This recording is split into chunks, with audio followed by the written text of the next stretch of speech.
송파구에 가면 임마누엘 교회라고 있습니다. 그 외관을 유리로 만든 예배당입니다. 감리교회 삼형제 목사님 계시잖아요.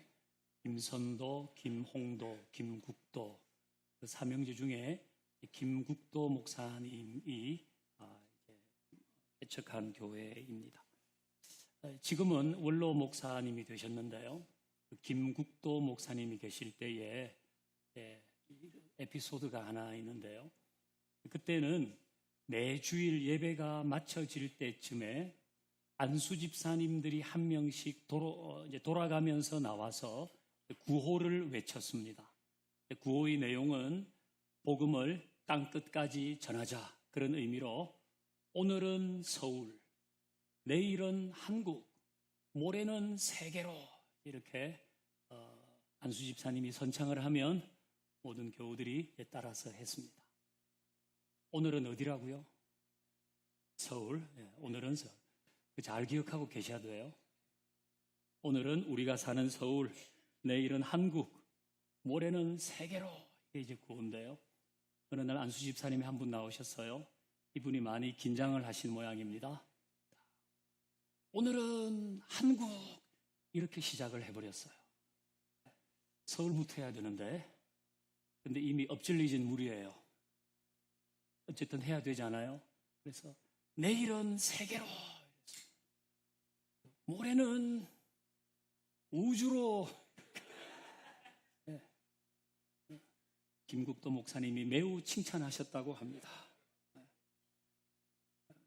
오늘은 서울, 오늘은 이제 우리가 사는 서울, 내일은 한국, 모레는 세계로. 이 구호의 원조는 어디일까요? 사도행전 1장 8절입니다. 예루살렘과 온 유대와 사마리아와 땅끝까지 이르러 증인이 되라. 이제 그 말씀을 떠올리면서 그렇게 구호를 외쳤다고 생각합니다. 즉 복음의 지경을 계속 넓혀 가라는 것입니다. 지난주 우리가 큐티했듯이 이 예수님의 말씀대로 복음은 지경을 계속 넓혀가고 있습니다.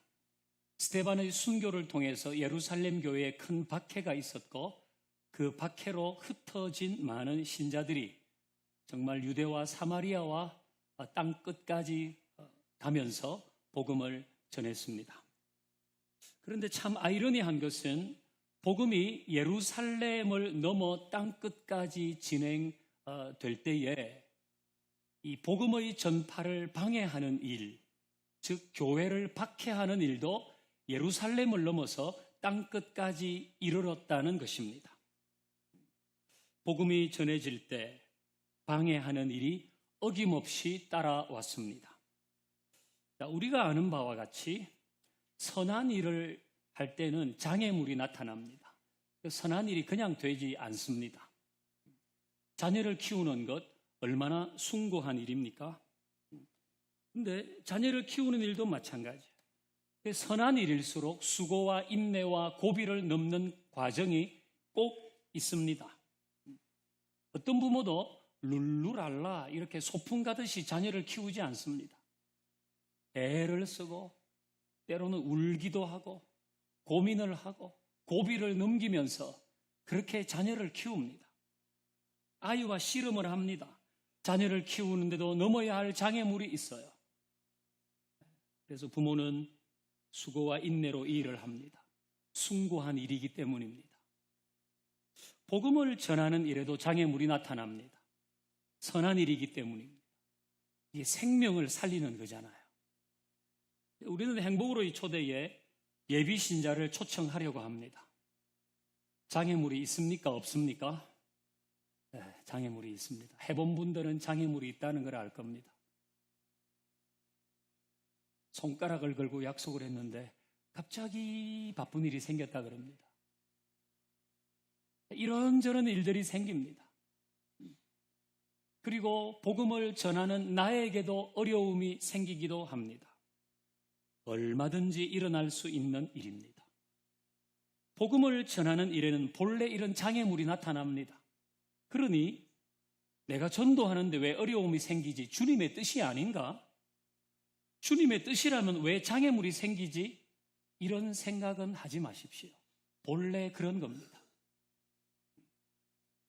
복음을 전하는 것은 다시 물을 필요가 없는 주님의 뜻 아닙니까? 이걸 뭐 다시 물을 필요가 있어요? 이건 너무나 분명한 주님의 뜻입니다. 그래도 어려움이 생긴다는 거예요. 그럴 때에 이 주님의 뜻이 아닌가?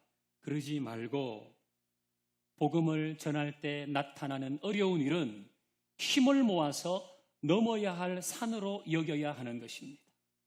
견뎌서 이겨내야 할 일로 여겨야 하는 것입니다. 이제 국내에 단기 선교가 시작됩니다. 오늘부터 당진으로 가는 분은 준비 모임을 하는데요. 그 준비 모임을 하면서 현장에 가서 일할 때 막 문제가 생기거나 아니면 참여하는 개인이나 팀 전체에 어려움이 생기기도 합니다. 이럴 때는 이건 일어나는 일이구나. 그리고 팀원 중에 단 한 명이라도 복음을 전할 때는 장애물이 있는 겁니다. 이건 넘어야 할 산이지 그 어려움 앞에서 웅성거리거나 사람을 탓해서는 안 됩니다. 한 명이라도 그렇게 말할 수 있어야 합니다.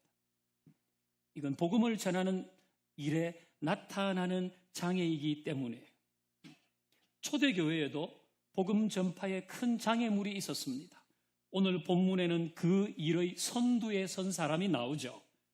사도행전 9장 1절 2절을 먼저 읽겠습니다.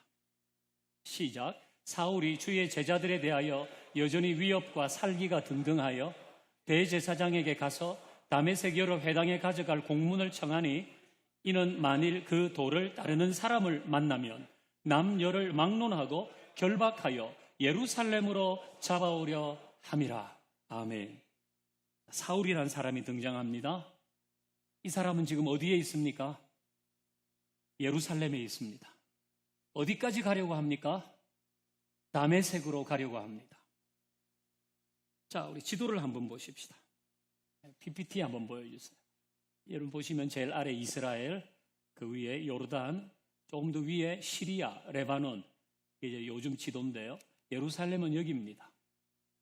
그리고 다메섹은 여기입니다. 다마스커스, 지금은 시리아의 수도죠. 여기까지 직선 거리로 218km입니다. 산티아고 순례길을 걸으면요, 보통 25km를 걷는데요, 하루 종일 25km를 걷는 겁니다. 근데 218km를 걸으려 그러면요, 8일 정도 걸리는 거 아닙니까? 8일. 꼬박 걸어서 8일 가가지고 거기서 또 예루살렘으로 8일을 걸어와야 되는데 지금 사울은 왜 다메섹으로 가려고 하는가? 예수 믿는 사람을 잡아오려고 가는 거예요. 남녀를 막론하고 예수 믿는 사람을 결박하여 예루살렘으로 끌고 오려고 하는 겁니다. 그래서 대제사장의 사인도 받았어요.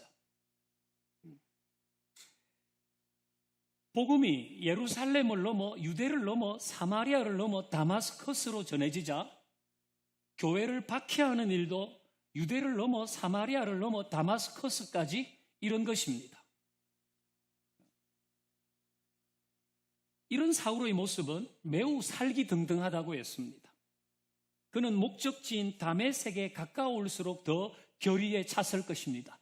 이제 다 죽었다 너희들은. 내가 다 잡아올 거다. 그렇게 다메섹에 거의 도착할 무렵 충격적인 사건이 벌어집니다. 이제 3절부터 5절을 읽겠습니다. 시작. 사울이 길을 가다가 다메섹에 가까이 이르더니 호련히 하늘로부터 빛이 그를 둘러 비추는지라 땅에 엎드려져 들음에 소리가 있어 이르시되 사울아 사울아 내가 어찌하여 나를 박해하느냐 하시거늘 대답하되 주여 누구시니요 이르시되 나는 내가 박해하는 예수라. 아멘. 이 사울이 다메섹에 가까우니까 하늘에서 빛이 임했습니다.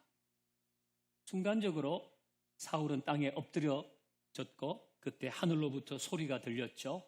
사울아 사울아 네가 어찌하여 나를 박해하느냐. 이 사울이 환청을 들은 것일까요? 아니요. 이건 사울의 인생에 하나님이 개입하신 것입니다. 폭주하는 기관차처럼 멈추지 않고 자기의 소신을 따라가고 있는 그 사울의 인생에 하나님이 개입하신 것입니다.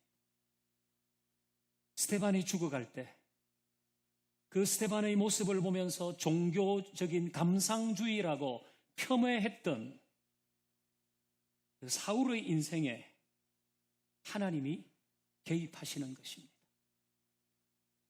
저는 우리의 인생에도 하나님께서 개입하시기를 바랍니다. 그래서 새로워지고, 그래서 고쳐지고, 그래서 결단할 수 있기를 바랍니다. 여러분의 지인 중에 어떤 사람이 그 누구도 나는 못 바꿔, 나는 절대로 예수를 안 믿어, 그런 사람이 있다면 그에게도 하나님이 개입하시기를 바랍니다. 여러분이 작정하고 있는 예비 신자들에게 하나님이 개입하여 만나 주시기를 바랍니다. 여러분의 가족 중에 있다면, 부모나 자녀나 배우자 중에 있다면 그를 하나님이 만나 주시기를 소망합니다. 예수님은 사울아, 사울아, 네가 어찌하여 나를 박해하느냐고 하셨습니다. 이것은 사울아, 사울아, 나는 너를 기다리고 있는데 너는 왜 나의 사랑에 응답하지 않느냐는 하나님의 음성입니다. 하나님은 역시 우리에게도 말씀하십니다. 너는 왜 그렇게 방황하고 있는가? 너는 왜 그렇게 갈증을 일으킬 일을 계속하고 있는가? 너는 왜 거기에서 헤어나지 못하고 있는가? 너는 왜 나의 사랑에 응답하지 않고 있는가? 하나님은 우리에게 말씀하십니다. 저는 이 음성도 우리가 다 들을 수 있기를 바랍니다. 어떤 면에서 사울은 예수님을 직접 박해하지 않았습니다. 그런데 예수님은 사울아, 사울아, 네가 어찌하여 나를 박해하느냐고 하셨어요. 사울은 예수님께 대들거나 매질을 하거나 하지 않았습니다. 그런데 예수님은 사울에게 너 왜 나에게 그렇게 했냐고 말씀하십니다. 제가 이전에 보성 여중고등학교에서 성경교사로 있을 때에 가끔 주변 교회에서 학교 체육관을 빌려서 운동회를 했습니다. 그래서 와서 뭐 게임도 하고 재미있게 다 하고 돌아간 그 다음 날 예수님이 거기 혼자 남아서 욕을 많이 잡수셨어요. 이유는 여러 가지입니다. 기물을 좀 파손하고 그냥 갔다든지 아니면 뒷정리를 안 했다든지 거기서 뭘 하는 게 좀 이상했다든지 이유는 많은데 욕을 먹어야 할 교인들은 다 집으로 돌아갔는데 예수님만 혼자 거기 남아서 욕을 잡수시더란 거예요. 이것은 나의 말과 생각과 행동이 예수님을 욕먹게 할 수 있고 그것이 곧 예수님을 핍박하는 것이다 라는 거예요. 우리는 그 누구도 예수님을 핍박하지 않아요. 우리가 자의로 교회 나와서 예배를 드리는데 어떻게 예수님을 박해하겠어요? 그러나 평소에 우리의 삶이 그렇게 할 수 있다는 경고의 말씀입니다. 어쩌면 우리의 변화되지 않는 모습 때문에 예수님은 아직도 십자가를 지고 계시는지도 몰라요. 어쩌면 여전히 우리에게 남아있는 시기와 질투심 때문에 예수님은 골고다로 오르고 계신지도 몰라요. 저는 우리의 말과 생각과 행동과 매너 때문에 예수님을 욕먹게 하지 않기를 바랍니다. 이제 8절과 9절을 읽습니다. 8절과 9절 시작. 사울이 땅에서 일어나 눈을 떴으나 아무것도 보지 못하고 사람의 손에 끌려 다메섹으로 들어가서 사흘 동안 보지 못하고 먹지도 마시지도 아니하니라. 아멘. 자, 빛으로 임하신 예수님을 만난 사울은 볼 수가 없었어요. 눈은 떴는데 보이지 않았어요. 그 주변 사람의 손에 끌려서 다메섹으로 들어가 사흘 동안 먹지도 마시지도 않았어요. 그러니까 눈을 뜨거나 볼 수 없는 것은 불가항력적이었는데 먹지도 마시지도 않은 것은 사울의 의지였어요. 그 사울은 도저히 먹고 마실 수가 없었어요. 자, 이것은 이 3일은 박해자가 전도자로 변하는 과정입니다. 그는 박해자였는데 이제는 전도자가 되잖아요. 보지 못하고 먹지 못하는 고통의 시간은 사울을 바울 되게 하는 시간입니다. 이것은 침묵의 시간이고 자기를 돌아보는 시간이고 변화의 시간이고 결단의 시간이었습니다. 이런 시간은 우리에게도 필요합니다. 우리에게도 결단이 필요합니다.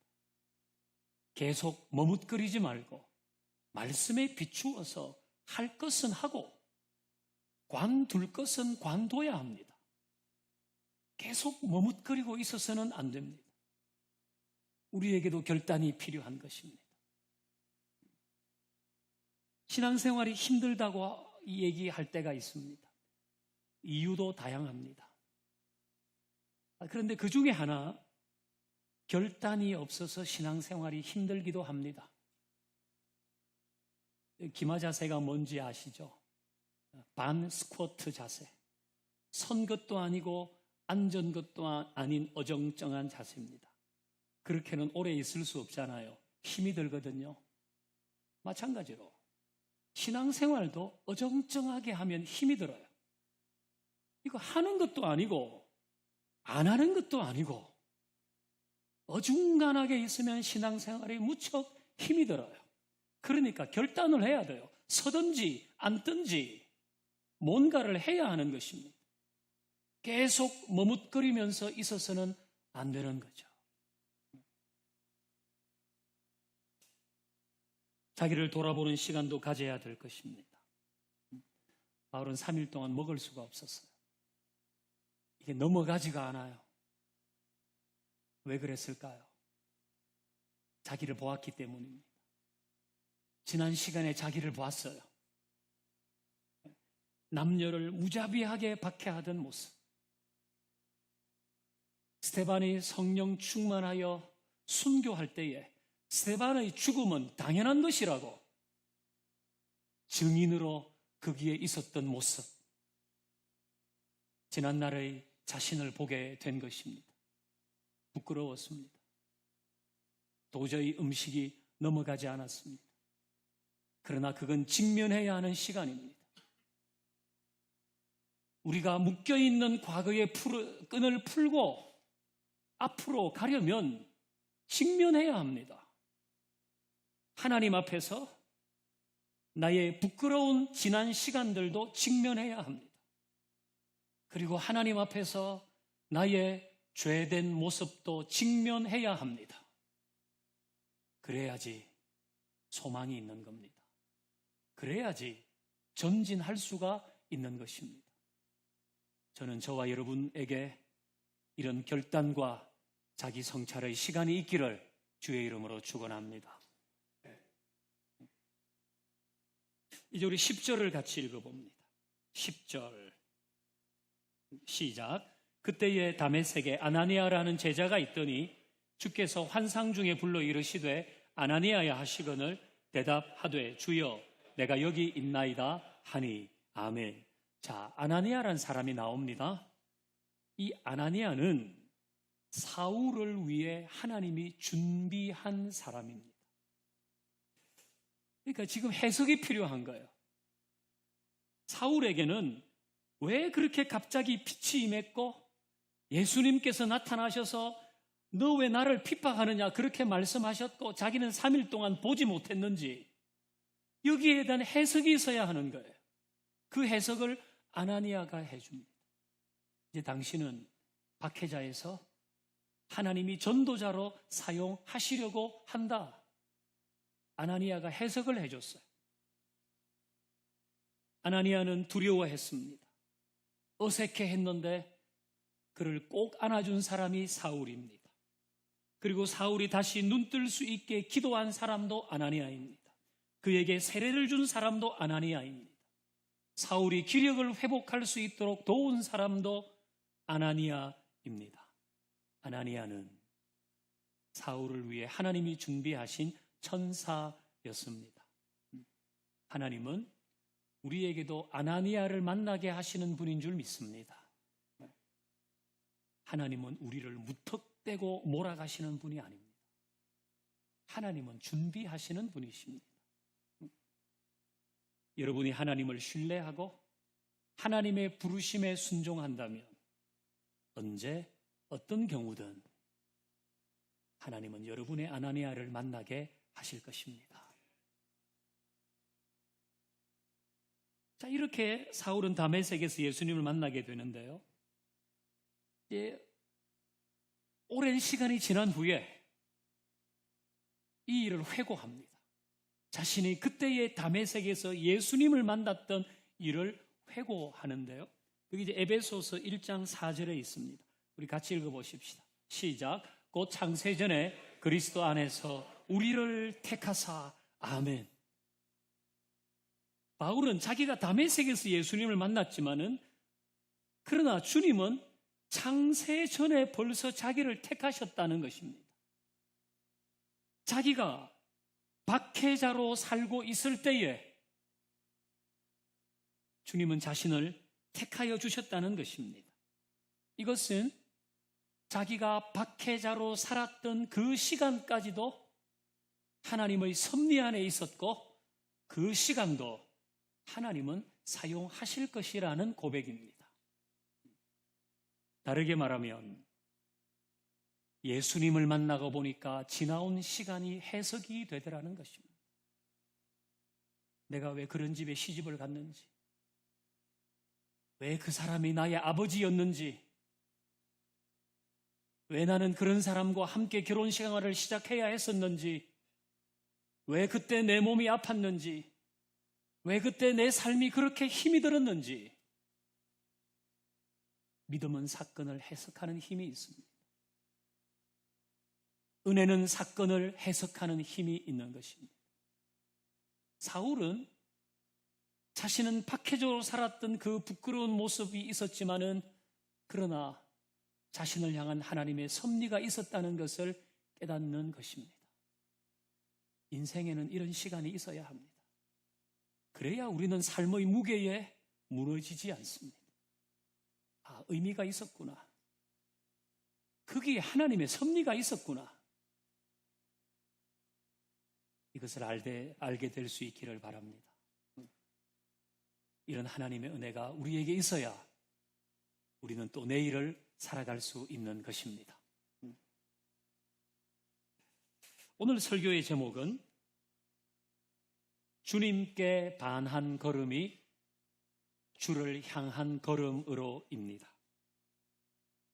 주님을 등졌던 걸음이, 주님을 반대하던 걸음이 주님을 위한 걸음으로, 주님을 사랑하는 걸음으로 바뀌기를 소망하는 것이죠.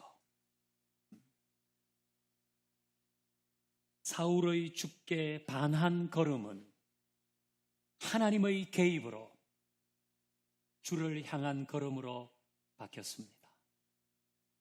우리에게 주님을 반한 걸음이 있다면 하나님의 개입으로 주님을 향한 걸음이 될 수 있기를 바랍니다.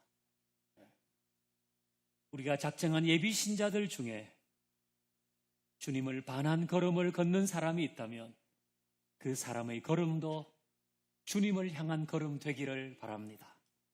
그리고 우리가 주님을 향한 걸음을 걸을 때 그것이 언제든 어떤 경우든 하나님께서 우리 각자의 아나니아를 만날 수 있도록 축복해 주시기를 주님의 이름으로 축원합니다.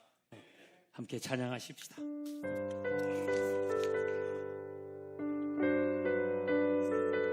주님을 향한 걸음을 걷겠습니다. 그렇게 이 찬양 드리십시다.